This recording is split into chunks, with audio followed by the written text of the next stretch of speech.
जिस तरह से जम्मू कश्मीर में पार्टी की तरफ से मैं कश्मीर वैली का इलेक्शन इंचार्ज हूँ। जम्मू कश्मीर के अंदर डीडीसी चुनाव है, ये डिस्ट्रिक्ट डेवलपमेंट काउंसिल का चुनाव है, ये डेवलपमेंट के लिए चुनाव है। और मुझे बहुत खुशी है, अपने जम्मू कश्मीर के आवाम पर हमें फ़ख्र है कि वो डेवलपमेंट के लिए, डेवलपमेंट की जो भूख है वो साफ दिख रही है। लोग डेवलपमेंट चाहते हैं, विकास चाहते हैं, तरक्की चाहते हैं। और इस चुनाव में साफ लिखा है D for district development council.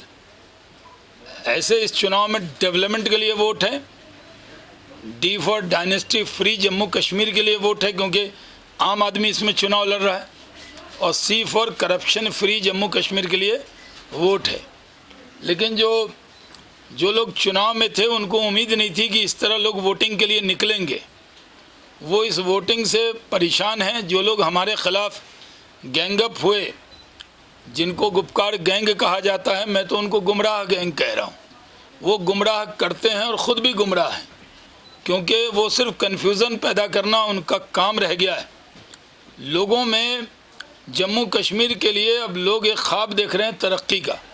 और हमारी पहले से हमारे वज़ीर आज़म की ने ठाना है कि जम्मू कश्मीर को दुनिया का सबसे बड़ा टूरिज़म हब बनाना है, क्योंकि पहले लॉकडाउन और बाद में कोरोना की वजह से जो लॉकडाउन हुआ उसके वजह से बहुत से काम रुके हुए।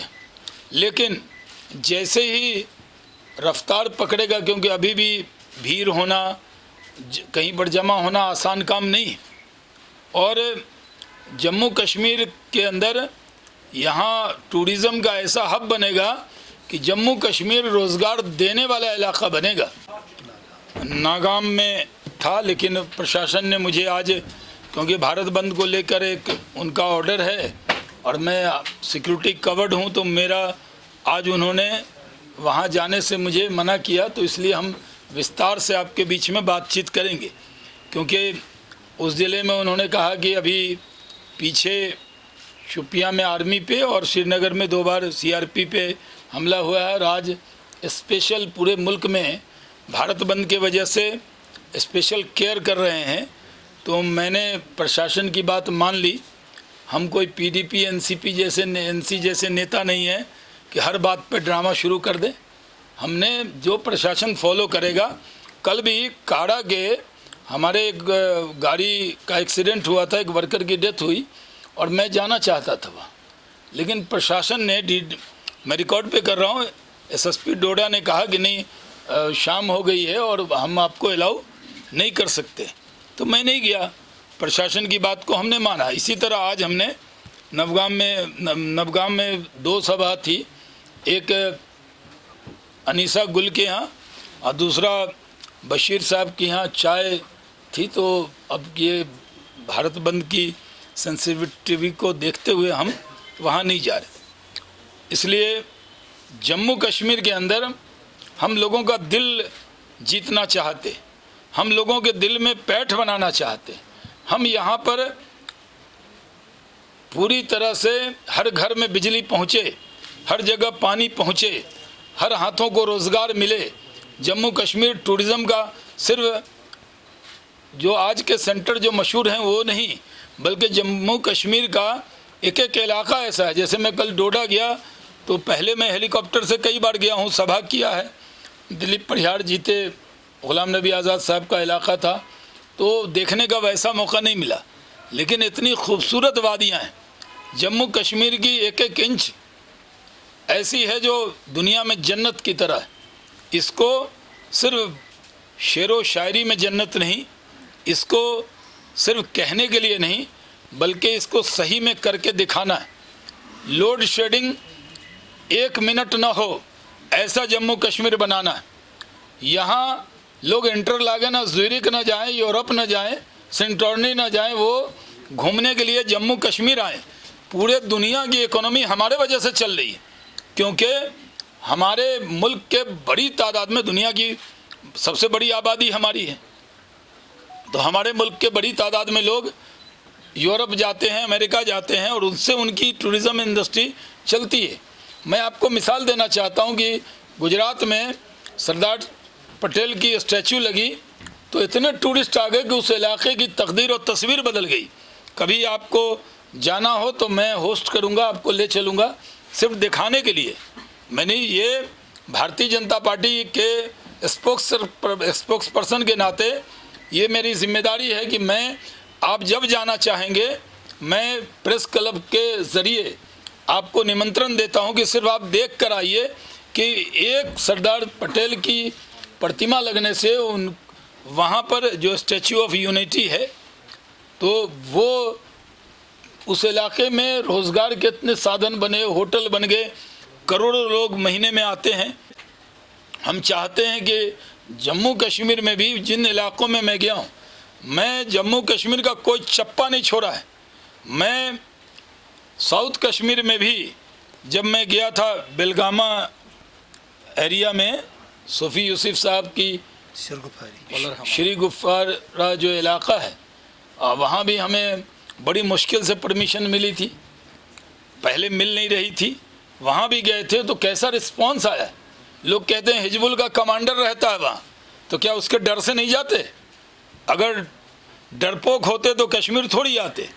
कोई डर नहीं, ना यहाँ के लोगों के भी दिल में जो डर पैदा किया टेररिस्ट ने, उसको भी निकालेंगे। और पूरे मुल्क के लोगों को आपके ज़रिए कहना चाहते हैं कि जम्मू कश्मीर की आवाम अमन पसंद है। यहाँ के लोग टेररिज्म से, सेपरेटिज्म से सब उब गए हैं। वो लोग सिर्फ डेवलपमेंट चाहते हैं। यहाँ हम ईमानदारी से काम करना चाहते हैं। मैंने पहले भी आप लोगों को कहा है कि हमारी लिए ये हमारी क्रेडिबिलिटी का भी सवाल है, हमारी ज़बान का भी सवाल है। हमने जो ख्वाब देखे हैं वो ख्वाब अधूरे नहीं रहेंगे। आपने जो ख्वाब देखे हैं, जो उम्मीदें हमसे लगाई हैं, वो उम्मीदें अधूरी नहीं रहेगी। आज भी पूरे हिंदुस्तान में हुकूमत है भारतीय जनता पार्टी की। हम अमन अमान के साथ इस मुल्क को आगे बढ़ा रहे हैं। और मैं कहता हूं कि तो इसलिए पूरे मुल्क में अमन अमान है। मैं फ़ख्र के साथ कहता हूं कि मैं उस मुल्क में रहता हूं जो सब लोग मिलकर रहते हैं। दो बड़ी आबादी, इतनी बड़ी आबादी मिलकर रहती है, और वो मिलकर रहने में दोनों हिंदू, मुस्लिम, सिख, ईसाई सब मिलकर रहते हैं। और मैंने पार्लियामेंट के फ्लोर पर 2000 में कहा था, आप उसको Shahnawaz Hussain maiden speech in parliament, मैं पुराना आदमी हूँ, 20 साल पहले मैंने वो स्पीच की थी। और उस वक्त मैंने कहा था, भारत के मुसलमानों के लिए भारत से अच्छा देश, हिंदू से अच्छा दोस्त, मतलब हिंदू सिख मिला के कहा, और भारत से अच्छा संविधान नहीं मिल सकता। अब मैंने उसमें एक चीज़ और जोड़ी, भारत के मुसलमानों के लिए भारत से अच्छा देश, हिंदू से अच्छा दोस्त, भारत से अच्छा संविधान और मोदी से अच्छा नेता नहीं मिल सकता। क्योंकि वो जितनी स्कीम आई है, मैंने जाकर पूछा, अकाउंट में पैसा दें मोदी जी, कोरोना के वक्त में फ़िक्र करें मोदी जी, गैस सिलेंडर दें मोदी जी, 2022 में पक्का मकान लोगों को मिले, ये करें मोदी जी, और वोट मांगने कोई और आ जाए। हम सिर्फ डेवलपमेंट पे वोट मांग रहे हैं, कोई और मुद्दा नहीं है। और ये चुनाव के जो नतीजे आएंगे उसको अलग ना हम देखेंगे, ना हमारे मुखालिफ को देखने की ज़रूरत है। क्योंकि मैं सब इलाके में गया हूँ, और मैं टिल इलेक्शन यहीं पर मौजूद हूँ। इलेक्शन के बाद भी सिर्फ इलेक्शन में नहीं आऊँगा, बीच बीच में आपसे आके मिलता रहूँगा। आज क्योंकि किसानों का एक आंदोलन दिल्ली के अंदर है, और किसान भाइयों को वो लोग गुमराह कर रहे हैं जिन लोगों ने यही कानून की बात पहले कही थी, चाहे वो शरद पवार जी हों, चाहे मुलायम सिंह यादव हों या अन्य नेता हों। लेकिन किसानों के कंधे पर ही अपनी नेतागिरी चलाना चाहते हैं। किसानों को वो अपनी बैसाखी बनाना चाह रहे हैं, जिनके पैर देश की जनता ने तोड़ दिए हैं, जिनको हैदराबाद में 2 सीट दी है, वो आज सियासत कर रहे हैं। जिनको बिहार की जनता ने रिजेक्ट कर दिया है, आज वो किसानों के कंधे पर सियासत कर रहे हैं। किसान नरेंद्र मोदी जी के दिल में बसते हैं। हमने उनके अकाउंट में 6000 साल का देने का काम किया, हमने उनकी पूरी चिंता की है, हमने नीम कोटेड यूरिया दिया है। हम ये कहते हैं, जिस तरह जम्मू कश्मीर में लोग गलतफहमी पैदा करते हैं, उस तरह किसानों को कहना चाहते हैं, आपकी कोई ज़मीन 1 इंच भी नहीं ले सकता। ये दुष्प्रचार हो रहा है। MSP के बारे में हमने कहा कि हमने किसानों की आमदनी को दुगुना करना, ये हमारे प्रधानमंत्री का एक स्वप्न है जिसको हम कर रहे हैं आगे। इसलिए किसान भाई को भी किसी नेता को जो पैर तोड़कर नीचे बैठ चुका है, किसानों के कंधे पर जाकर बैसाखी बनने का काम न करे और उनको हमदर्दी के साथ डील किया जा रहा है। किसान के लोग, किसान भाई जो हैं वो हमारे ही हैं, वो कोई गैर नहीं है। डेमोक्रेसी में प्रदर्शन करना हक है, लेकिन उसके वजह से सब लोग परेशान हो जाएं, इसका भी ख्याल उनको रास्ता रोकना।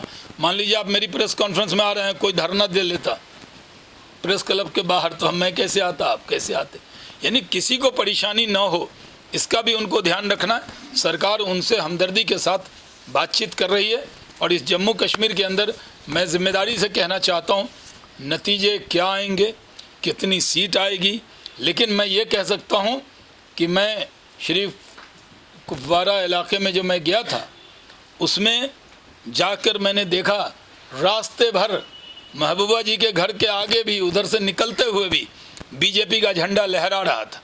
जो लोग कहते थे कि झंडा नहीं लहरा पाएगा, तो देश का तो लहरा ही रहेगा हर बिल्डिंग पर, यहाँ के लोगों के दिल में।